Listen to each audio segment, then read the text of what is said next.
নমস্কার বন্ধুরা, শুভ দুপুরের শুভেচ্ছা ও ভালোবাসা। তোমাদের ঝুমা দিদিভাই রোজগারের মতো লাঞ্চের খাবার নিয়ে চলে এসেছে। চলুন বন্ধুরা, দেখা যাক কি কি রান্না করেছি। এই দেখুন, গরম গরম ভাত, এখানে রয়েছে পেঁপে ভাজা, পেঁয়াজ লঙ্কা বাটা দিয়ে পেঁপে ভেজেছি কালো জিরে শুকনো লঙ্কা ফোড়ন দিয়ে। আর করেছি পুঁই বিচিলি চিংড়ি মাছ, মূলো, শিম, আলু, বেগুন দিয়ে পুঁই বিচিলি করেছি। আর করেছি এই যে রূপাপাটিয়া মাছের তেল ঝাল, মানে রূপালি মাছ, আমরা বলি রূপাপাটিয়া মাছ।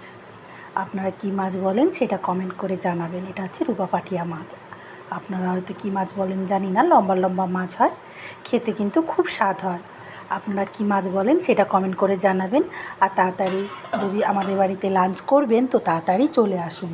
কেমন লাগলো কমেন্ট করে জানাবেন। ভালো লাগলে লাইক কমেন্ট শেয়ার অবশ্যই করবেন। আপনাদের বাড়িতে কী কী হয়েছে সেটাও কমেন্ট করে জানাবেন। ভালো থাকবেন, সুস্থ থাকবেন। পরবর্তী ভিডিওটা নিয়ে আবার আসছি। Bye bye.